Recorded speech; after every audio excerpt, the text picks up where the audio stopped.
കുക്കറിൽ നമുക്ക് പെട്ടെന്ന് തന്നെ ചക്കപ്പുഴുക്ക് ഉണ്ടാക്കാം. വളരെ സിമ്പിളാണ്. ഇപ്പോഴത്തെ ഗ്യാസിൻ്റെ പ്രതിസന്ധിയിൽ ഇതൊക്കെയാണ് കേട്ടോ നല്ലത്. അപ്പോൾ വീഡിയോ സ്കിപ്പ് ചെയ്യാതെ ഫുള്ള് കാണണേ. ഇഷ്ടപ്പെട്ട ചാനലൊന്ന് ലൈക്ക് ചെയ്യുകയും ഷെയർ ചെയ്യുകയും കമൻറ്റ് ചെയ്യുകയും സബ്സ്ക്രൈബ് ചെയ്ത് സപ്പോർട്ടൂടെ ചെയ്യണേ.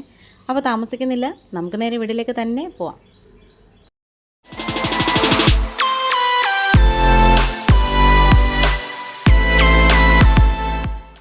അപ്പോൾ ഇതേ നമുക്കാണെങ്കിൽ ഇന്ന് ഇവിടെ ഒരു തുണ്ട് ചക്ക കിട്ടിയിട്ടുണ്ട്. ഇത് നല്ല വരിക്ക ചക്കയാണ് കേട്ടോ. ചക്കപ്പണി എന്ന് പറയുന്നത് ഭയങ്കര പാടുള്ള പണിയാണ്. ഇത് നമ്മൾ ചക്ക വെട്ടുമ്പം ആദ്യമായിട്ട് ഇതേപോലൊരു ചുള എടുത്ത് കഴിക്കണമെന്ന് അതെല്ലാവർക്കും തോന്നുന്നൊരു കാര്യമാണ്. നടുവിലത്തെ കൂഞ്ഞ് നമുക്ക് ആദ്യം ഒന്ന് ചെത്തി മാറ്റാമേ. ഇത് നല്ല വിളഞ്ഞ ചക്കയായിരുന്നേ. ഇത് നമുക്ക് കൂഞ്ഞ് വേണമെങ്കിൽ തോരൻ വയ്ക്കാനൊക്കെ എടുക്കാം. ഇനി നമുക്കുണ്ടല്ലോ ചക്കയുടെ പാടയും അതുപോലെ തന്നെ ചകിണിയൊക്കെ മാറ്റിയതിന് ശേഷം വേറൊരു പാത്രത്തിലേക്ക് നമുക്ക് അങ്ങ് ഇട്ട് കൊടുക്കാമേ. അങ്ങനെ ഓരോ ചുളയായിട്ട് നമുക്കിങ്ങനെ അടർത്തി എടുക്കണം. അപ്പം ഇത് നന്നായിട്ട് വിളഞ്ഞതായത് കൊണ്ട് തന്നെ ഒരു കറയൊന്നും അങ്ങനെ വലുതായിട്ടില്ല.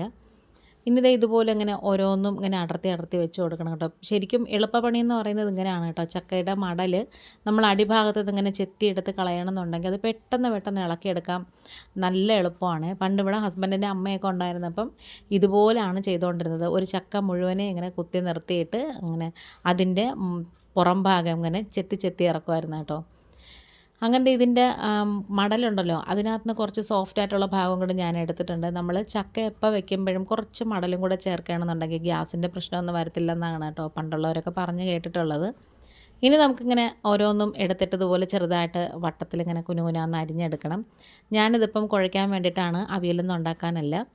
ആ മടലും അതുപോലെ തന്നെ ഇതിൻ്റെ കൂടെ അരിഞ്ഞ് ചേർക്കണേ. ഇവിടെ ചക്കയും കപ്പയും ഒന്നും എനിക്ക് റെഡിയാക്കി തരുന്നത് ഹസ്ബൻഡാണ്. അപ്പോൾ പറ്റാത്ത സമയത്ത് മാത്രമേ ഉള്ളൂ ഞാൻ എടുക്കുന്നത്. അങ്ങനെ ഇതിനകത്ത് കുറച്ച് ചക്കക്കുരുവും കൂടി നമ്മൾ ചേർത്ത് കൊടുത്തിട്ടുണ്ട്. ചക്കയുടെ കൂടുതലും ചക്കക്കുരു ചേർക്കുമ്പോഴാണ് നല്ല ടേസ്റ്റ്. ഇനി നമുക്ക് കുറച്ച് കാന്താരി പറിച്ചുകൊണ്ട് വരാം.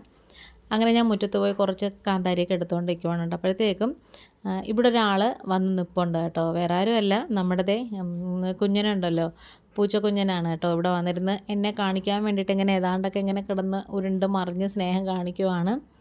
നല്ല വെയിലാണ് കേട്ടോ. അകത്തേക്ക് പോയി കിടക്കാൻ പറഞ്ഞപ്പോഴത്തേക്കും പിന്നെ എൻ്റെ കൂടെ അങ്ങ് വന്നേ. ഇനി നമ്മൾ ആ കാന്താരിയും കുറച്ച് മഞ്ഞൾപ്പൊടി, ഒരു 1/4 ടീസ്പൂൺ മഞ്ഞൾപ്പൊടിയും ഒരു 4-5 അല്ലി വെളുത്തുള്ളിയും 1 ടീസ്പൂൺ ജീരകവും കൂടി ചേർത്തിട്ട് അരമുറി തേങ്ങയും കൂടി ചേർത്ത് നന്നായിട്ട് ഇങ്ങനെ ഒന്ന് അരച്ചെടുക്കണം. ഇത് നമ്മൾ ചക്ക വയ്ക്കാൻ പോകുന്നത് വിറകടുപ്പിലും അതുപോലെ തന്നെ ഗ്യാസിൽ കുട്ടുവത്തിലും ഒന്നും അല്ല, ഇതേപോലെ കുക്കറിലാണ്. അപ്പം നമ്മൾ ഫുള്ളും ചക്കയും അതുപോലെ തന്നെ ചക്കയുടെ അക്കുരു ഉണ്ടല്ലോ അതും ഇതിലേക്ക് അങ്ങ് ഇട്ട് കൊടുക്കണം. ചക്കക്കുരും എല്ലാം ഇട്ട് കൊടുത്തതിന് ശേഷം അതിലേക്ക് ഒരു നുള്ളു മഞ്ഞൾപ്പൊടിയും വളരെ കുറച്ച് ഒരു നുള്ള് എരിവുള്ള മുളക് പൊടിയും കൂടി ചേർത്ത് കൊടുക്കാം. പിന്നെ കുറച്ച് കറിവേപ്പിലയും കൂടി ഇതിലേക്ക് അങ്ങ് ഇട്ട് കൊടുത്തിട്ട് ആവശ്യത്തിനുള്ള ഉപ്പും കൂടി ചേർത്ത് കൊടുക്കണേ. ഇനി നമ്മൾ അരച്ച് വെച്ച കൂട്ടും കൂടി അതിലേക്ക് ചേർത്ത് കൊടുക്കണം. പിന്നെ മിക്സിയുടെ ജാറിനകത്ത് കുറച്ച് വെള്ളവും കൂടി ചേർത്ത് ഇതിലേക്ക് അങ്ങ് ഒഴിച്ചു കൊടുത്താൽ മതിയേ. ഇനി ഇതെല്ലാം കൂടി ചേർത്ത് നന്നായിട്ടിങ്ങനെ ഒന്ന് കുഴച്ചെടുക്കണം. നന്നായിട്ടിങ്ങനെ ഒന്ന് മിക്സ് ചെയ്ത് നല്ലോണം യോജിപ്പിച്ചെടുക്കണം. ഇനിയാണ് നമ്മൾ കുക്കർ അടച്ച് വെച്ചിട്ടത് വേവിച്ചെടുക്കാനായിട്ട് പോകുന്നത് കേട്ടോ. ശരിക്കും പറഞ്ഞാൽ ഗ്യാസ് ലാഭിക്കാനൊക്കെ ഇതാണ് കേട്ടോ എളുപ്പം. അല്ലാതെ നമ്മൾ ചക്കയൊക്കെ ഒന്ന് വേവിച്ചെടുക്കണമെങ്കിൽ എത്രയോ സമയം വേണം. പ്രത്യേകിച്ചും കൂഴച്ചക്കയല്ല, വരിക്കച്ചക്കയാണെന്നുണ്ടെങ്കിൽ അതിന് കുറച്ച് വേവും കൂടെ കൂടുതലാണ്.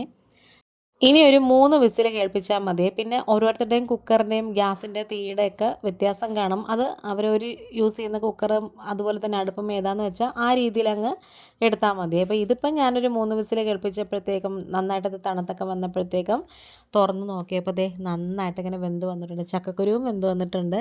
അതുപോലെ തന്നെ ഞാനിത് ഇളക്കുമ്പോൾ തന്നെ നിങ്ങൾക്ക് കാണുമ്പോൾ മനസ്സിലാവും അടിയിലൊന്നും ഒട്ടും പിടിച്ചിട്ടേ ഇല്ല.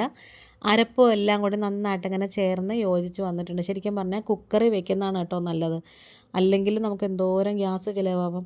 അപ്പോൾ നമ്മുടെ ഈ വീഡിയോ കണ്ടുകൊണ്ടിരിക്കുന്ന സമയത്ത് നിങ്ങൾക്ക് ഇഷ്ടപ്പെട്ടാണെന്നുണ്ടെങ്കിൽ ചാനൽ ലൈക്ക് ചെയ്യും, ഷെയർ ചെയ്യും, കമൻറ്റ് ചെയ്യും, സബ്സ്ക്രൈബ് ചെയ്ത് സപ്പോർട്ട് ചെയ്യണേ. നിങ്ങളുടെ ഫ്രണ്ട്സ് ആൻഡ് ഫാമിലിക്ക് ഒന്ന് ഷെയർ ചെയ്ത് കൊടുക്കണേ. പിന്നെ ഏറ്റവും ലാസ്റ്റ് നമുക്ക് കുറച്ച് കറിവേപ്പില ഇട്ട് കൊടുക്കാം. അതുപോലെ തന്നെ കുറച്ച് കുരുമുളക് ചേർത്ത് കൊടുക്കാം. പിന്നെ കുറച്ച് പച്ച വെളിച്ചെണ്ണയും കൂടി ഇതിലേക്ക് ഒഴിച്ച് കൊടുക്കുക. അപ്പം ചക്കയ്ക്ക് നമ്മളെപ്പോഴും ലാസ്റ്റ് കുറച്ച് പച്ച വെളിച്ചെണ്ണ ഒഴിക്കുമ്പോഴാണ് കേട്ടോ അതിൻ്റെ ഒരു ടേസ്റ്റ് നന്നായിട്ട് അറിയാൻ പറ്റുന്നത്. ഇനിയിപ്പം നല്ല മീൻ കറിയുടെ ചിക്കൻ കറിയുടെ ഒക്കെ കൂടെ കഴിക്കാം. അങ്ങനെ നമ്മൾ നന്നായിട്ട് മിക്സ് ചെയ്ത് യോജിപ്പിച്ചെടുക്കുവാണ്.